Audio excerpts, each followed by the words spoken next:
Our sermon passage today is found in the book of James. I will be reading James chapter 5, verses 1 through 6. So if you would turn there and follow along with me as I read James 5, 1 through 6.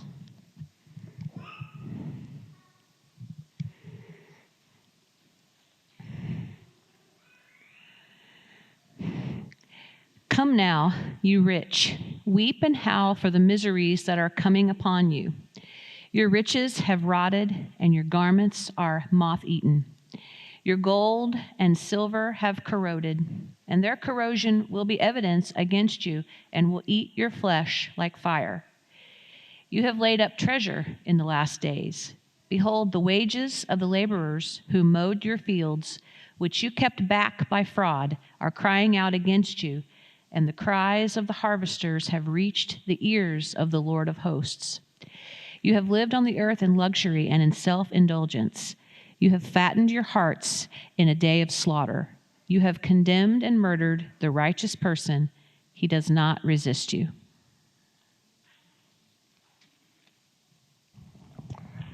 Thank you, Amy.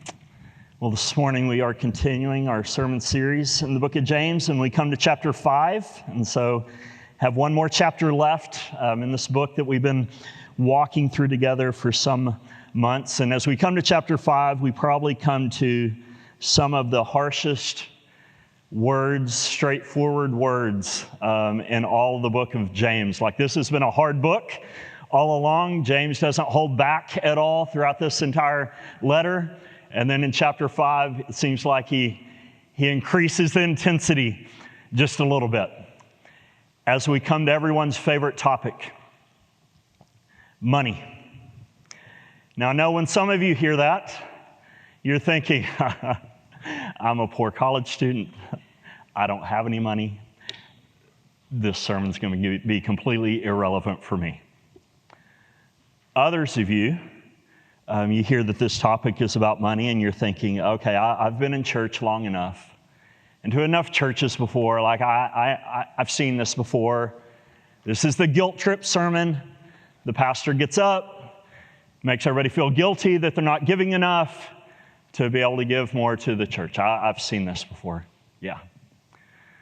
Others of you might be thinking, money, great.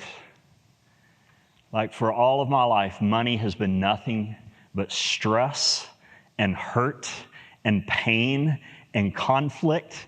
And the last thing you want to do is sit here for however many minutes and listen to a sermon on money. And so in hearing all these different, maybe potential responses that are out there this morning when it comes to this particular topic of money, let me first say, I get it. Like, I've been in each of those groups at one point in my life.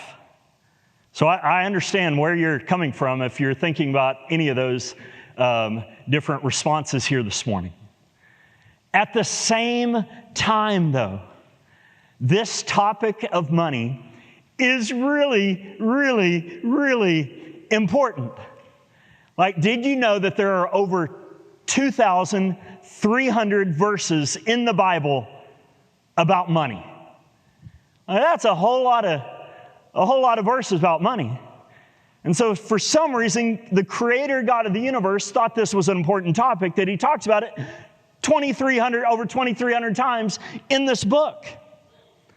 And not only that, one time when he talks about it, he says that money is a window into our hearts. That money exposes and reveals what we truly treasure and what we truly love and worship in our hearts. Jesus talked about this, right? In Matthew 6:21, he said, where your treasure is, there your heart will be also.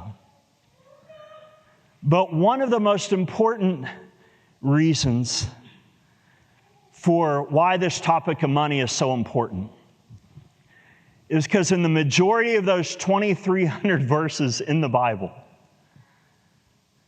those verses tell us that if we're not careful, money can be really, really, really dangerous. That's why Jesus says that it's hard for a rich person to enter into the kingdom of heaven. Like, think about that. It's easier for a camel to go through an eye of a needle, which is impossible, than for a rich person to enter into the kingdom of heaven. In other words, it's hard. It's humanly impossible for a rich person to go to heaven. It's humanly impossible. It's hard. Now, I know when some of you hear that, you're thinking to yourself, well, I'm glad I'm not rich then. I'm glad Jesus' words here don't apply to me. Well, the reality is this: compared to the rest of the world, you're rich. And especially compared to those that James is writing to in this letter, and compared to those in James's day, you're rich. And so then, when Jesus says that it's hard for a rich person to enter in the kingdom of heaven, he's talking about you. He's talking about me. He's talking about people just like us. People who own homes, who own cars, who have a TV, who have a smartphone, and on and on and on and on. That it's hard, it's really, really hard for people like us to enter into the kingdom of heaven. It's not an easy thing for wealthy people like us to enter into the kingdom of heaven. Which then begs the question, well, why? Why is it so hard for rich people to enter into the kingdom of heaven? Well, Paul tells us in 1 Timothy, don't turn there, but in 1 Timothy chapter 6, verses 9 through 10, he says this. He says, "But those who desire to be rich fall into temptation, into a snare, into many senseless and harmless desires that plunge people into ruin and destruction. For the love of money is a root of all kinds of evil. It is through this craving that some have wandered from the faith and pierced themselves with many pangs." And so that right there, that's why it's hard for people who have a whole lot of stuff, who have a whole lot of possessions, to enter into God's kingdom. It's because if we're not careful, we can begin to grow so attached to our stuff and become so in love with our stuff, and that we completely lose sight of things that are eternal and things that where our true treasure really lies, and instead we can make our treasure all the money and all the possessions in the world and all the stuff that we have. And that's the danger, and those are the warnings that we're going to see within our passage here this morning. Remember the context real quick, right, of James. Remember who James is writing to. He's writing to Jewish Christians who are being exploited and oppressed by rich, wealthy landowners. And so in this passage then, what James is going to do is that he's going to address those rich, wealthy landowners now. He's going to address those rich, wealthy landowners that are oppressing and exploiting these poor Jewish Christians that he's been writing to. And he's going to address them, and he's going to condemn them to hell. He's going to condemn them to judgment. But hear this, please. The reason he condemns them to judgment isn't because they're rich. Did you catch that? He doesn't condemn them to judgment because they're rich. Instead, the reason he condemns them to judgment is because of how they are using their riches. It's because of how they relate to their riches. And this is a really, really important point to understand as we come to this passage this morning. That at the very first verse of chapter 5, James is going to address and condemn the rich in this passage.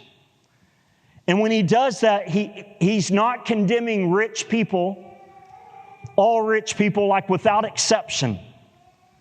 Meaning if your income is above this level, then you're automatically going to hell. That's not what James is saying in this passage. Instead, what James is doing in this passage, he's addressing and he's condemning a specific type or a specific kind of rich person. Namely, those who use their riches and relate to their riches in a certain way. And we're going to see what that way is in our passage here this morning.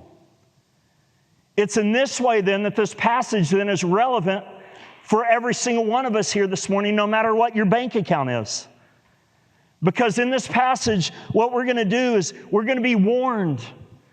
We're going to see all these warnings of how not to relate to our possessions, of how not to relate to our money, how not to relate to the temptations of wealth and riches that are all around us. And to be warned to not follow in the footsteps of these rich, wealthy landowners that James is addressing in this passage here this morning. Because if we do, if we follow their example and relate to wealth, relate to possessions and money just like they did, then we're going to incur the same judgment that they did. So that's what we're going to see in this passage this morning. James, he's going to give us 3 specific warnings regarding wealth and regarding possessions and how not to relate to money and possessions. And my hope as we see these warnings that they would put us on high alert and cause us to be serious and be on high alert when it comes to how we relate to our own money and possessions, and in particular, how we relate to the temptation to get sucked into the materialistic culture in which we live today. And that this passage would remind us that we have a greater treasure than any treasure that this world has to offer us. And so that's what we're going to see, these 3 warnings regarding money and possessions. And the first warning is this, you see it on your handout there, that James gives us. It's to beware of hoarding wealth. It's the first warning, to beware of hoarding wealth. We see this warning right from the get-go in verses 1 through 3 here in chapter 5. Look at verse 1 with me. James begins this way. He says, "Come now, you rich." And again, not he's specifically referring to these rich, wealthy landowners and how they're misusing their wealth. And we'll see how they're misusing it in the verses to come. And he tells them, "Weep and howl for the miseries that are coming upon you." You might want to underline or circle those 2 words there, weep and howl. Those words there are used often in the Old Testament by Old Testament prophets that are when they warn the wicked for the judgment that is about to come upon them. Judgment is about to come upon these wicked people in the Old Testament. And James tells them because of this judgment that's about to come, that they need to weep and howl because of this judgment that is about to come upon them. And James here is saying that the rich that he's addressing in this passage need to respond in this exact same way. They need to weep, they need to howl because of the miseries that are going to come upon them. And the miseries is this eternal judgment, this judgment that is going to come when Jesus returns, that's going to come upon them. Which then begs this question, and I've kind of already alluded to it in my introduction, but why? Why are these miseries, why is this judgment going to come upon these rich people? Well, we see the reason in the very next verse, in verse 2, and then also in verse 3. Look there with me at verse 2. James says, "Your riches have rotted, and your garments are moth-eaten. Your gold and silver have corroded, and their corrosion will be evidence against you and will eat your flesh like fire. You have laid up treasure in the last days." So then this is the reason, right? Why these miseries, why this judgment is going to come upon the rich that James is writing to. It's because, he tells us at the end of verse 3, because they've laid up treasure in the last days. Those 2 words there, last days, are used all throughout the Bible, especially the New Testament, in reference to the time period between Jesus' resurrection and Jesus' return. Those are the last days, meaning we're in the last days right now. And during the last days, James says that these rich people that he's addressing have laid up treasure for themselves. And those three words here, laid up treasure, it's one word in the Greek, and it literally means to accumulate and gather stuff. To accumulate, to gather, to store up, to hoard money and possessions and all your stuff for yourself. And that's what these rich people have done. They've bought and bought and bought and accumulated and accumulated and accumulated and stored up just a whole bunch of stuff for themselves. But James here within this passage reminds them that all this stuff that they've accumulated, he reminds them that it's not going to last. That's why in verse 2 and then also in verse 3, he says that their riches, did you notice the language he uses here? Their riches have rotted. Their garments have been eaten by moths. Their gold and their silver have corroded. His whole point in saying all this is to show how all these possessions that they've been accumulating, those possessions are fleeting. They're deteriorating. They're not going to last. But he's saying even more than that. It's not just that all the stuff that they've accumulated is fleeting and isn't going to last. He says that all the stuff that they've accumulated, catch this, serves as evidence against them. It's Exhibit A against them. Meaning, it exposes and reveals the reality of their hearts and what they truly treasure. That all the stuff that they've bought, all the stuff they've hoarded and accumulated and stored up, reveals that they don't truly treasure God. They truly don't treasure God's kingdom. They truly don't treasure Jesus. They truly don't treasure the things of the Lord. Instead, they treasure money. They treasure their possessions. They treasure all their trinkets and toys and gadgets that they've bought and stored up and accumulated. And because of that, then look what James says is going to happen to them as a result. We see in the middle of verse 3 there. Their flesh is going to be eaten like fire.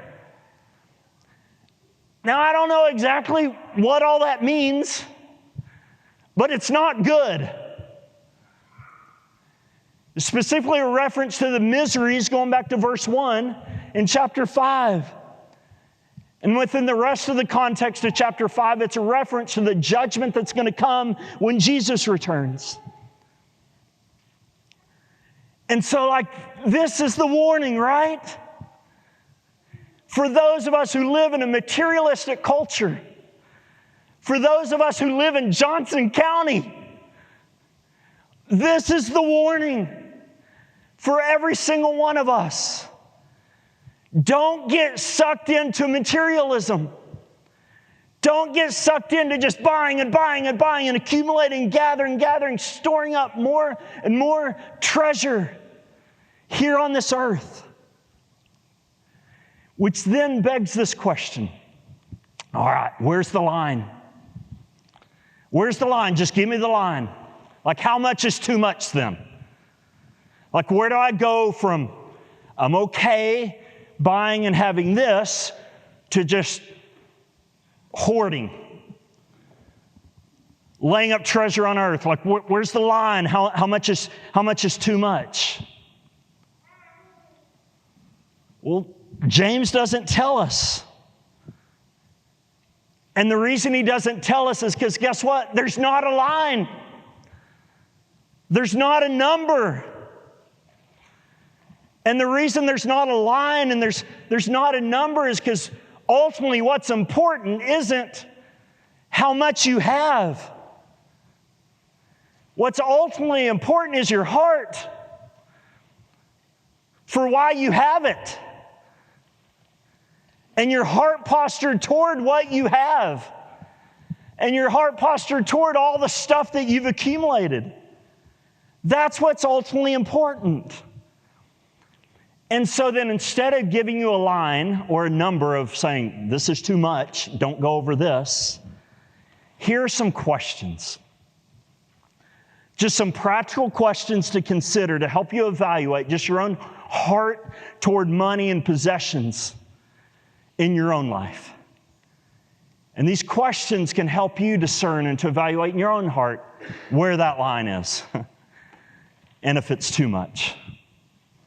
And so then one question would be, does your money and possessions feed your ego and pride? In other words, do they make you feel more important? Do they make you feel more valuable? Do they make you feel more significant as a person? Number two, your money, possessions make you feel less dependent on God and less reliant on God? Does it cause you to find your security and your trust in the stuff you have rather than in Him? Third, do all your possessions and money cause you to set your mind and your heart on the things of this earth and to be fixated on the things of this world that won't last instead of on things that are eternal? There's a whole lot of other questions that could be asked, but that's a starting point. Again, there's not a line, there's not a number. What ultimately matters is your heart. Why do you have it? And what's your heart posture toward what you have? Which then leads to question, or not question, warning number 2 that James gives us regarding money and possessions. And the second warning he gives is this. He warns us about defrauding others, about defrauding or cheating, tricking others. So what we see next in verse 4, and then we also see it again in verse 6. So look there with me at verse 4.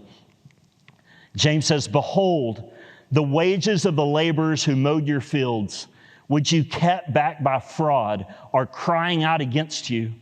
And the cries of the harvesters have reached the ears of the Lord of hosts." So again, we've talked about this before. I mentioned this in my introduction. But what's going on here is these rich, wealthy landowners here would hire laborers, people to come and work in their fields and mow their fields, but they wouldn't pay them. Or if they did pay them, they'd pay them just pennies. And they wouldn't pay them what they agreed to pay them or what a fair wage was. The problem with that is in that day, most laborers in that day were day laborers, meaning they worked for a day and they got paid for that day's labor.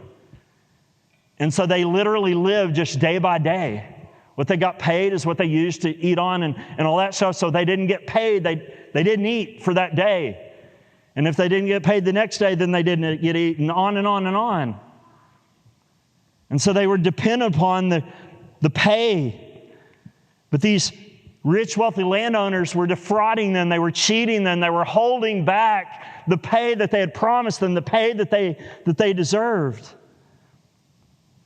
And because they weren't getting paid, and then they weren't getting paid day after day after day after day after day, then they couldn't survive. Which is probably what James is getting to in verse 6.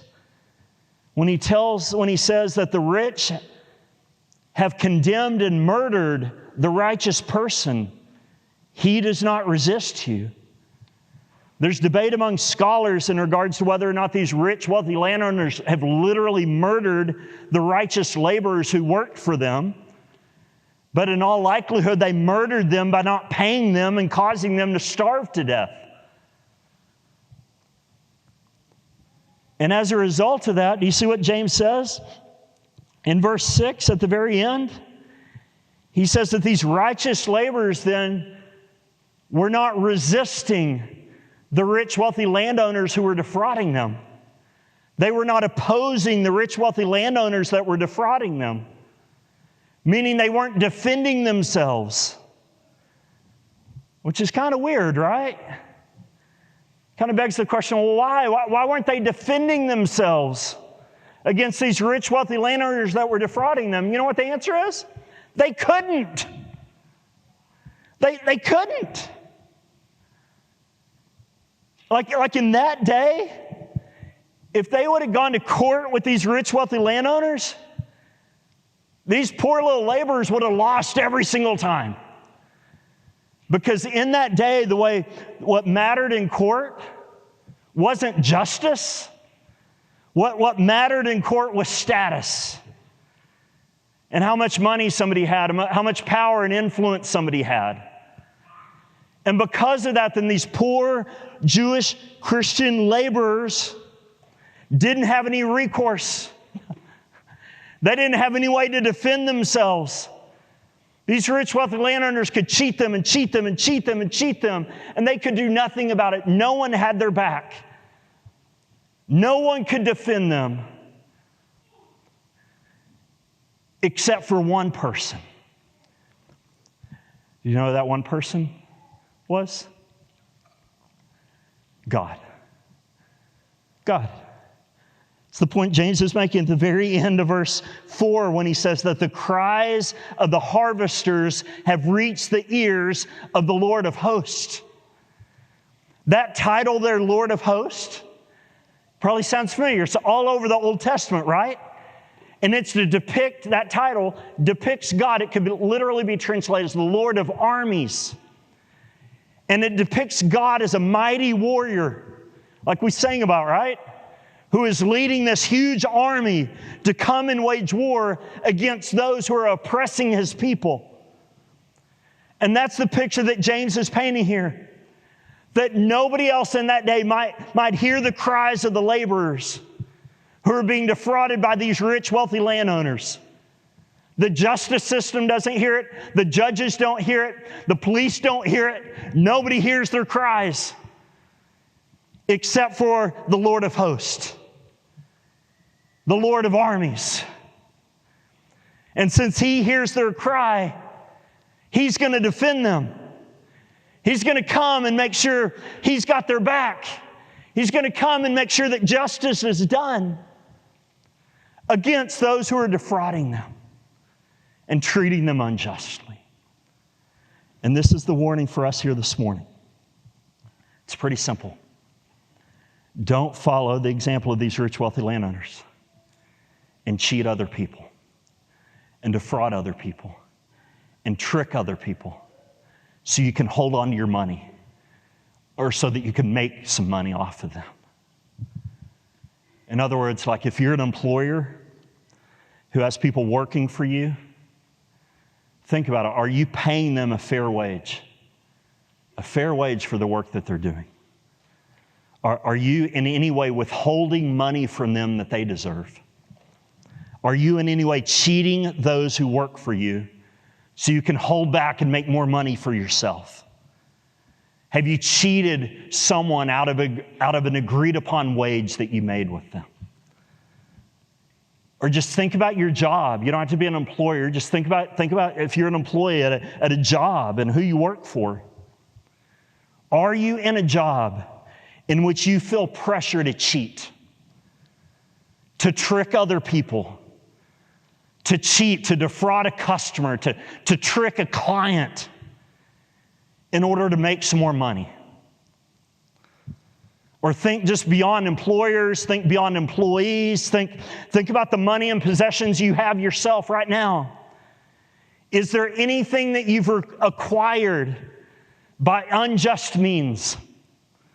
Is there anything you've acquired for yourself through defrauding other people, through cheating other people, through tricking other people in order to get it? Like this is what the rich, wealthy landowners were doing to those that James is writing to, and this is what he's warning against and coming down hard against. It might not look as ugly as what these rich, wealthy landowners were doing. Oh man, but it's still prevalent, and it's tricky, and it can be really subtle in our hearts. That's warning number 2. Warning number 3 that he gives then is this. It's to beware of living in self-indulgence. Beware of living in self-indulgence. This point warning James makes there in verse 5. Look there with me at verse 5. He says, you have lived on the earth in luxury and in self-indulgence. You have fattened your hearts in a day of slaughter. Do you see the picture there that James was painting there? It's the picture of cows. It's the day of slaughter for these cows. They're about to be slaughtered. And on that day that they're about to be slaughtered, these cows are just out in the field, just eating, just gorging themselves, indulging themselves. They're about to be butchered. Their lives are about to come to an end. It's the day of slaughter. And they're completely oblivious to what's about to happen to them. And so they're out in the field just eating away, just feeding away, just gorging themselves. And James here is saying that this is what these rich, wealthy landowners are doing. They're completely oblivious to the day of slaughter, the day of judgment, when Jesus returns. They're not even on their radar at all. And so they're just buying and buying and buying and accumulating a bunch of stuff, storing a bunch of stuff, just indulging themselves with more and more money. Just indulging themselves, fattening themselves with more and more possessions. But it's even more than that. Instead, they're selfishly indulging themselves with more and more stuff at the expense of those who are in desperate need all around them, like we saw in verse 4 and in verse 6. They're fattening themselves, gorging themselves with more and more stuff, while those who work their fields are starving. Like instead of helping them, hey, here, I'll spare some stuff. I'll share some stuff with you. I'll share some of my money with you.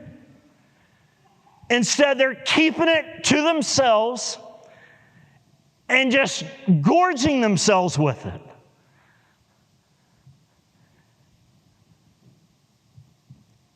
While those poor field laborers are starving to death. And this is the warning. Like hear this, it's not wrong to have things. It's not wrong to accumulate money. It's not wrong to accumulate possessions for yourself. But it is wrong to selfishly indulge yourself and gorge yourself and have little to no concerns for poor and needy people who have nothing. It is wrong to selfishly indulge yourself with more and more possessions and not share any of it with people who are in desperate need around you. That's what's wrong. And so then ask yourself, like, seriously, is this me? Is this me? Like, am I concerned with the needs of those around me? Or am I too busy just gorging myself with money and possessions? Am I generous? Do I share my stuff? Do I share my money? Do I share my possessions with those in need around me? Or I just keep it myself and indulge myself with it? So those are three warnings, right, that James gives us in this passage. These warnings, they're specifically, yes, for these rich, wealthy landowners, but not just for them, and they're for us too. It should cause us to look at how we relate to, how we respond to, how we use our money and possessions as well. And so then in light of these warnings then, okay, we've seen these warnings. In light of these warnings then, okay, what should we do? How should we respond? How should we respond to these three warnings that James gives us about money and possessions in this chapter? Well, this is how I want us to conclude, and this will be our landing point and how I want us to close our time here this morning. Here are two practical ways to respond to these warnings that we've just seen in this passage. And the first way is this. And these warnings are really for two groups of people. So first, if you're here this morning, and if your life resembles these wealthy landowners in this passage, I mean, if this is a mirror into your life, into your heart, meaning if money is your God, if possessions, material possessions are your ultimate treasure, if that's what you ultimately love and worship more than anything else, if that's you this morning, then hear this warning that we've seen resounding over and over and over again in this passage. Judgment is coming. You need to weep and howl for the miseries that are going to come upon you. The day of slaughter for you is coming. Like, we're not playing games. This isn't just a made-up story to scare you to death. Like, this is real. Jesus came the first time, He's coming the second time in judgment. And since that's true, then here's how you need to respond. If this is you this morning, see it on your hand. You need to turn from your love of money, your worship of money, and you need to trust in Jesus to save you from the judgment that you deserve for your sin. In other words, there's good news. There's good news here. Like, we've seen judgment all throughout this passage, but there's a way of escape. There's a way of salvation from this judgment that you deserve. And that way of escape is Jesus. It's that Jesus came to die in your place as your substitute. In other words, when He died on the cross, He took all the judgment that James describes in this chapter on Himself in your place. Or to put it more specifically, instead of you being slaughtered on the day of judgment, He was slaughtered on the cross in your place. Instead of your flesh being eaten by fire, His flesh was eaten by fire on the cross in your place. Instead of you weeping and howling for the miseries that are coming upon you, those miseries were put on Jesus on the cross in your place. There's a way of escape. There's a way to be rescued from the judgment that's described in this chapter. And that way of escape is Jesus. But in order for this to be true of you, you have to turn from your love and your worship of money. And you have to turn to Jesus and trust in Jesus as your one and only hope to be rescued and to saved from the judgment that you deserve, that we've seen described all throughout this chapter. Like, do that now. He can save you right now. Secondly, then, if you're here this morning, you're a Christian. If you're trusting in Jesus by faith, but you feel that temptation that's described all throughout this chapter, and you stumble and you fight, and there's this tension in your heart, like how do you guard then? How do you guard your heart against materialism? How do you guard your heart against becoming like these rich, wealthy landowners? How do you guard your heart against hoarding and indulging yourself like we've seen in this chapter? Well, here are four quick, and the key word here is quick, like four quick ways to guard your heart. And again, this is huge. Like, our church is located in the wealthiest county in Kansas. Like, there is nice stuff all around us.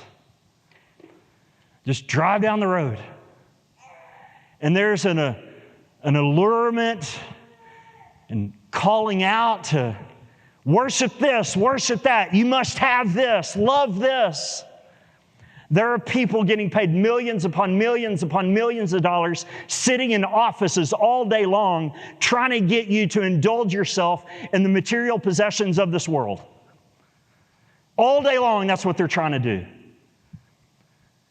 And so how in the world are you going to guard against it?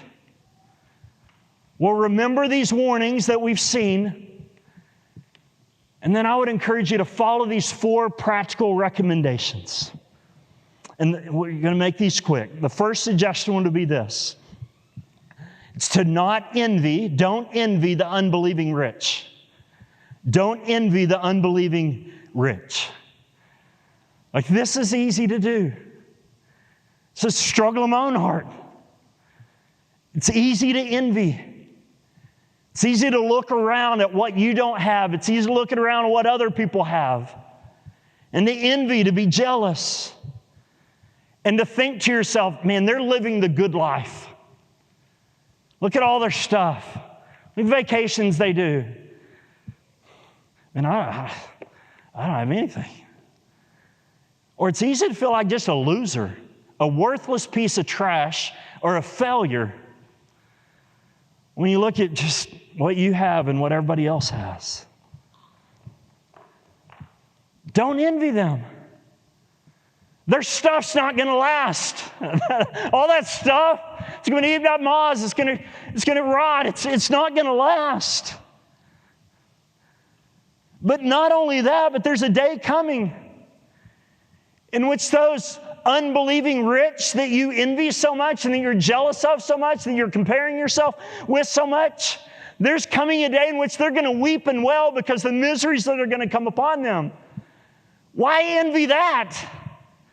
There's nothing to envy there. Second way to guard ourselves then from hoarding and indulging ourselves, like these wealthy landowners, is this. It's to live on a limited budget and be as generous as you can. Live on a limited budget and be as generous as you can. What I mean by that is this. Set a cap on your lifestyle. Like, decide right now, just set a cap on your lifestyle. This is it. Not going above this. Doesn't matter how much money I ever make. Doesn't matter how much money I ever get. This is it right here. This is the cap. This is what I'm going to live on. And be generous with everything else. So then, for example, like, figure out your basic necessities. What you need realistically in the culture and climate in which we live. Look ahead into the future and determine just what you need in the future. Be wise in terms of future savings, future expenses that are coming up.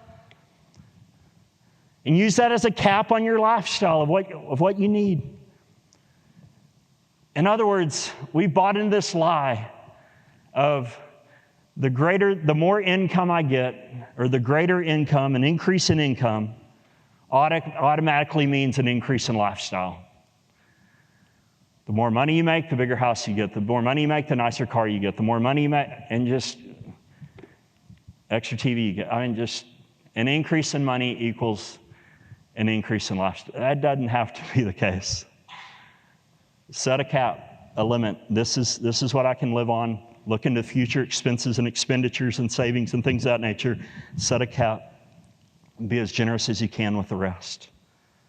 Like, one of the greatest antidotes to the love of money is to give it away. It's generosity. Third way then to guard ourselves from following in the footsteps of these wealthy landowners is this. It's when buying something,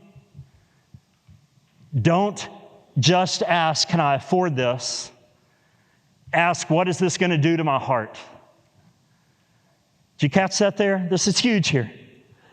When you're thinking and contemplating about buying something, don't look into your bank account and just ask, can I afford it? Look into your heart and ask, what is this going to do to my heart? Will this new whatever feed my ego? Will this new whatever make me proud? Will this new whatever increase just my feelings of my worth and my value as a person?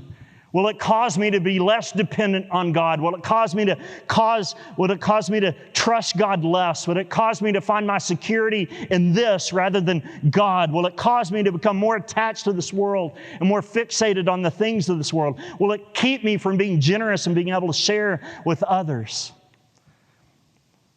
Here's the point. We have to realize that when you're contemplating buying something is more than a financial decision. Can I afford this? Buying something is a spiritual decision. What is this going to do to my heart? Fourth and final way that to guard ourselves from the love and worship of money is this. It's to remember. that you have a greater treasure than any treasure that this world has to offer if you're a Christian.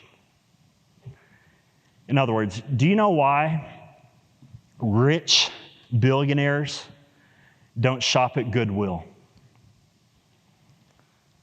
Nothing against Goodwill or Savers. Shop at Savers. But do you ever wonder why, when you go in there to buy your jeans, why rich billionaires aren't in there shopping and buying stuff? It's because the stuff they own, the stuff that they already possess, is a whole lot better and a whole lot superior to anything in Goodwill and thrift store. It's a lot better. So why would they go and buy something that's inferior to what they already have? That they don't need it. They have something a whole lot better. And the same is true when it comes for us as Christians. When it comes to our money, when it comes to our possessions. Like, hear this. You might not feel like this, and you might not realize this. But if you're a Christian, you're rich. Like, you are so filthy, stinking, wealthy, and rich. It's unbelievable. Not rich like Elon Musk or Bill Gates or Jeff Bezos and all those people, but man, you're wealthier than all of them like combined. Like you might not have hundreds upon hundreds upon hundreds of millions of dollars like they do. You might not have as many houses as they do. You might not have a huge mansions like they do. You might not have a private jet or jets like they do. You might not own all that they do, but you have something better. You have something far more valuable than they have. You have an eternal kingdom. You have an inheritance that moth and rust can't ever destroy. You have an inheritance that is going to last forever. And the inheritance isn't some dinky little mansion. And the inheritance isn't some small little jet. And the inheritance isn't just, a couple $100 billion. You have the new heavens and the new earth that is going to be brought to you when Jesus returns. Think about that. You get an earth, a perfectly restored earth. No blot, no blemish. Here, it's yours. It's your kingdom. Have at it. And if that's true, and it is true, then that frees us. It frees us from materialism. It frees us from indulging ourselves and accumulating more and more stuff here on this earth. Why? We don't have to.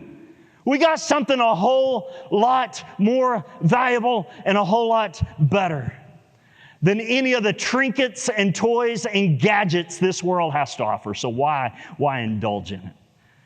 And why store it up? The treasure that is coming for you when Jesus returns is far more superior to anything this world has to offer. And so you're free to live for that treasure in heaven and free from trying to live now, keeping up with the Joneses and living for the treasure of this world. Let's pray. Lord, thank you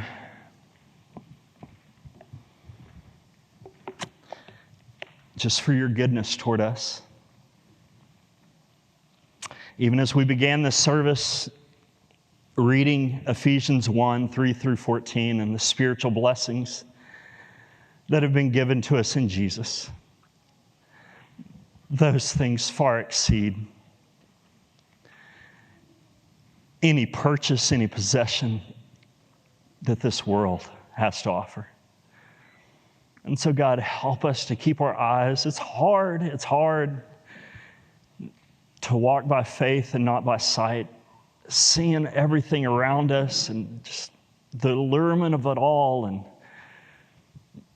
attaching ourselves to it, finding our identity in it, looking to those things to be and do for us what only you are meant to be and do for us, and for our worth and our value to be attached to how much we have. And help us not buy into that lie. Help us to live as the richest people on the face of the planet. Not because of our material possessions, but because of the great wealth of spiritual blessings that you've lavished on us now in Jesus, in the here and now, right now, but also in the spiritual blessing that's to come, that will turn into a physical blessing, a physical world, a physical new earth, a physical kingdom that awaits us in the world to come. And help us to live our lives in light of that. In Jesus' name we pray. Amen.